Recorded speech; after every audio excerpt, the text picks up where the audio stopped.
하나님의 말씀은 요엘 2장 1절부터 11절 말씀입니다.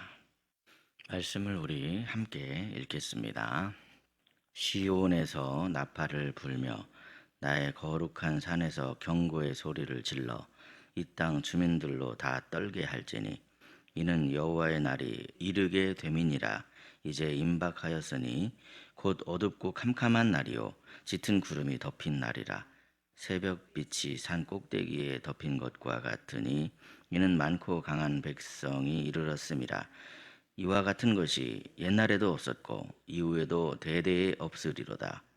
불이 그날의 앞을 사르며 불꽃이 그들의 뒤를 태우니 그들의 예전의 땅은 에덴 동산 같았으나 그들의 나중의 땅은 황폐한 들 같으니 그것을 피한 자가 없도다. 그의 모양은 말 같고 그 달리는 것은 기병 같으며 그들이 산 꼭대기에서 뛰는 소리는 병거 소리와도 같고 불꽃이 건물을 사르는 소리와도 같으며 강한 군사가 줄을 버리고 싸우는 것 같으니 그 앞에서 백성들이 질리고 무리의 낯빛이 하얘졌도다.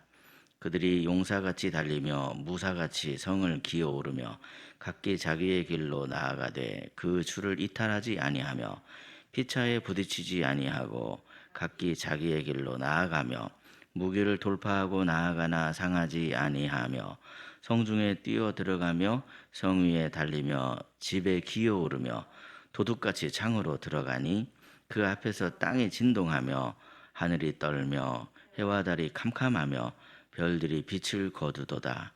여호와께서 그의 군대 앞에서 소리를 지르시고 그의 진영은 심히 크고 그의 명령을 행하는 자는 강하니 여호와의 날이 크고 심히 두렵도다.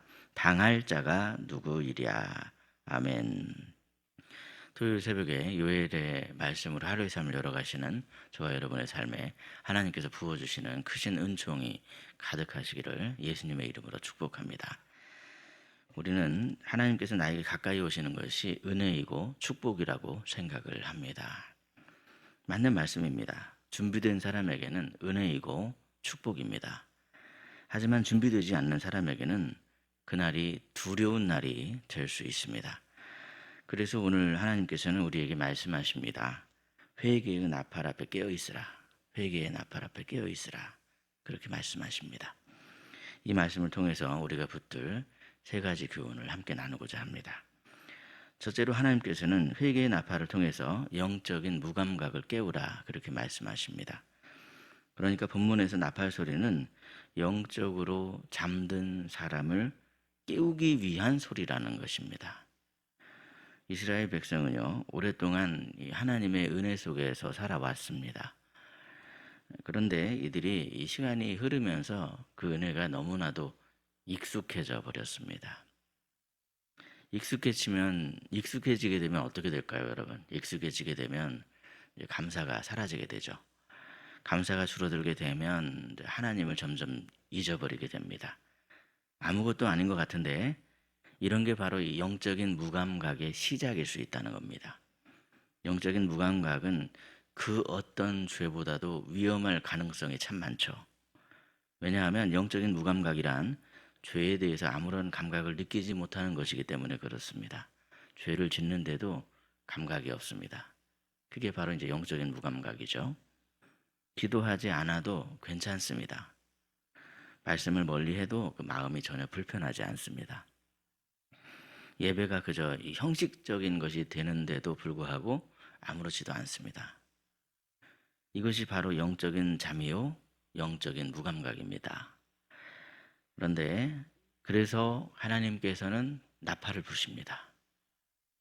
왜 이렇게 깜짝 놀라게 나팔을 부시는 걸까요? 깜짝 놀라라고 나팔을 부시는 거죠. 깨우기 위해서입니다. 하나님의 경고는 멸망이 목적이 아닙니다. 멸망의 목적이라면 굳이 나팔을 불 이유가 뭐가 있습니까?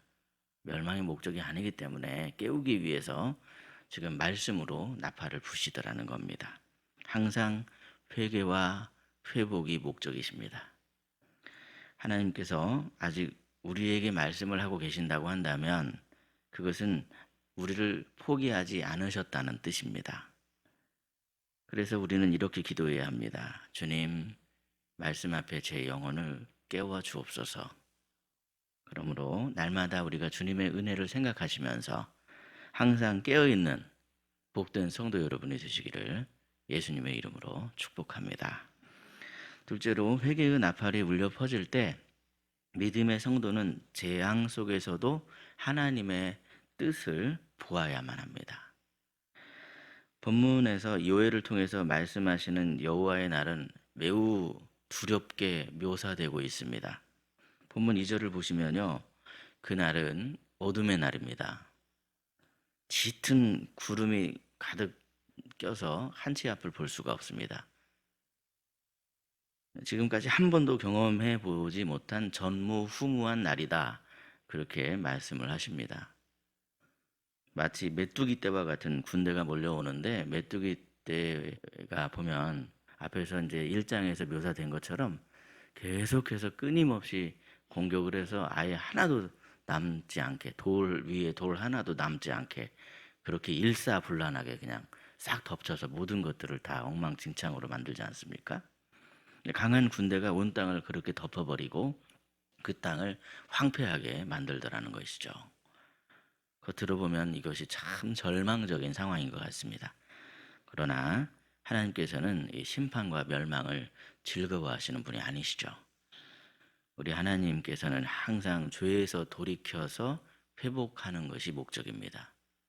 그래서 요엘 선지자를 보내시고 이사야를 보내시고 호세아를 보내시고 여러 선지자들을 보내시더라는 겁니다.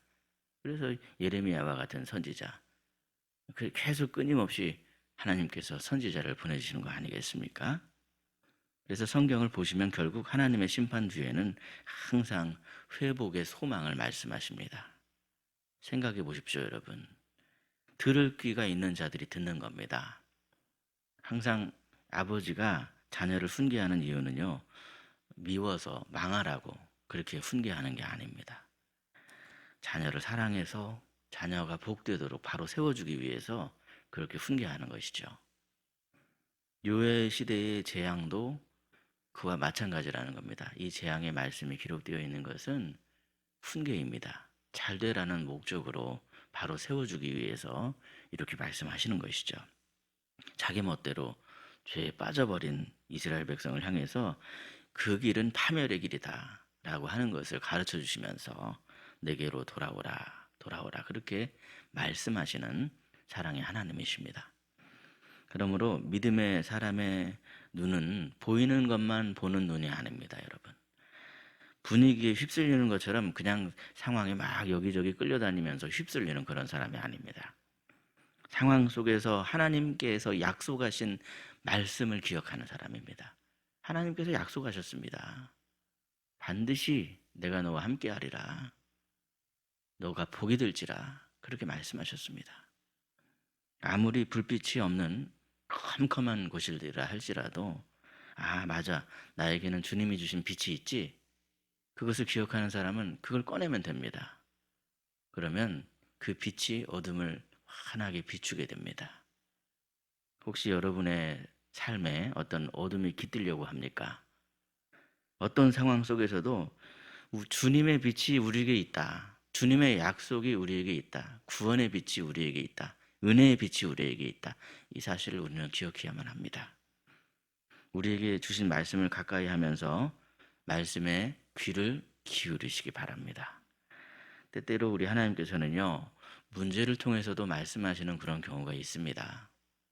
아무리 세상이 어둡고 환경이 어둡다고 할지라도 이미 우리에게 베풀어 주신 구원의 빛이 우리에게 있고 은혜의 빛이 우리에게 있다, 그 사실을 기억하시면서 신실하신 우리 주님과 함께 동행하시는 저와 여러분이 되시기를 예수님의 이름으로 축복합니다.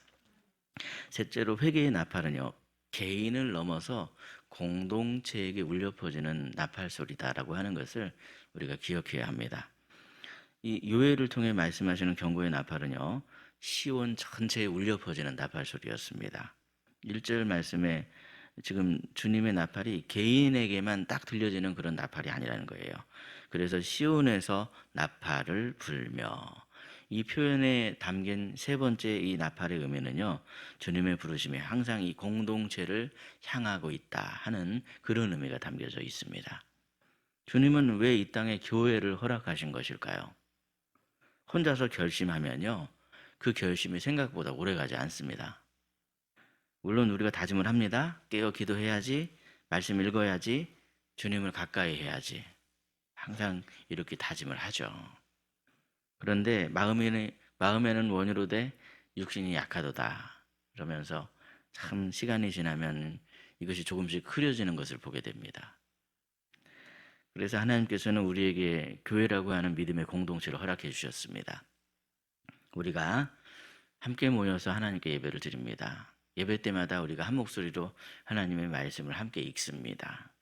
함께 기도하죠. 서로 격려하며 서로를 붙잡아 줍니다.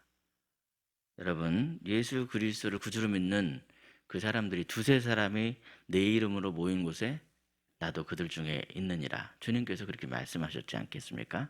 주님이 우리와 함께 계십니다. 전도서의 말씀에 한 사람이면 패하겠거니와 두 사람이면 맞설 수 있나니 세 겹줄은 쉽게 끊어지지 않는다. 그렇게 말씀하십니다. 그래서 주님께서는 우리에게 교회를 허락하셨습니다. 신앙생활이라고 하는 것이 뭡니까, 여러분? 신앙생활은 함께 가는 겁니다. 함께 가면 멀리 갈 수 있습니다.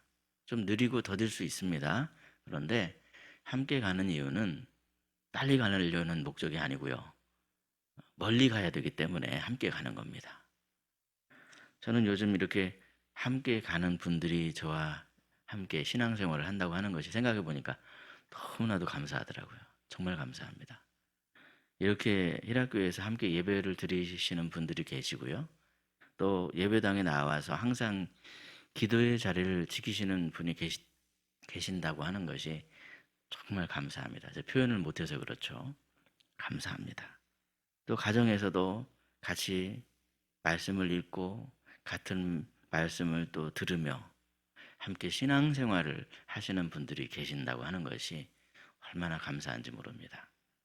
사랑하는 성도 여러분, 하나님께서는 오늘도 우리에게 나팔을 부십니다.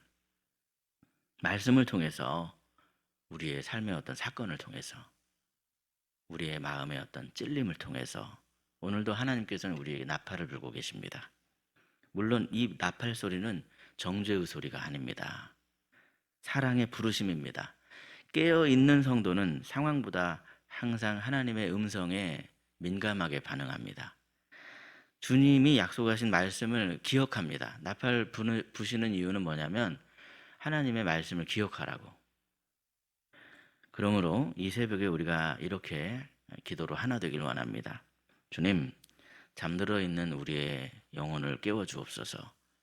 회개의 나팔 소리를 듣게 하옵소서. 그리고 다시 우리가 약속의 말씀을 붙잡고 하나님과 동행하게 하옵소서. 오늘 이 새벽에 그렇게 기도하심으로 우리의 심령이 다시 깨어나는 그러한 하나님의 은총이 우리 마음 가운데 임하여져서 약속하신 신실한 그 하나님의 말씀을 붙잡고 다시 우리 주님과 함께 동행하는 저와 여러분이 되시기를 예수님의 이름으로 축복합니다. 기도하겠습니다. 우리를 사랑하시는 하나님 아버지, 오늘도 요엘의 말씀을 통하여서 우리에게 나팔 소리를 들려주시니 참으로 감사합니다. 말씀을 통해 우리의 삶을 비춰보기를 원합니다. 은혜 속에 살면서도 그 은혜에 익숙해져서 그렇게 잊고 살지는 않았는가를 돌아보기를 원합니다. 특별히 이 새벽에 우리의 영혼을 깨워주셔서 영적인 무감각에서 벗어날 수 있도록 주님 역사하여 주시옵소서. 회개의 나팔 소리에 즉시 반응하는 살아있는 심령이 되게 해 주옵소서. 우리 삶에 찾아오는 여러 가지 문제 상황 속에서도 그저 두려움에만 머물러 있는 것이 아니라 하나님의 약속을 기억하며 그 속에서 말씀하시는 하나님의 뜻을 보게 하여 주시옵소서. 아무리 세상이 어둡고 환경이 어두워도 이미 우리에게 주신 구원의 빛, 은혜의 빛을 기억하면서 그 말씀의 빛을 붙들고 살아갈 수 있게 하여 주시옵소서. 우리에게 믿음의 공동체를 허락해 주심에 참으로 감사합니다. 우리 희락교회가 각각 혼자가 아니라 함께 믿음의 길을 걸어갈 수 있게 해주시고 서로를 격려하며 붙들어주는 믿음의 공동체가 되게 하시며 함께 깨어서 기도와 말씀 가운데 하나님과 동행하는 아름다운 공동체가 되게 하여 주시옵소서. 오늘은 토요일입니다.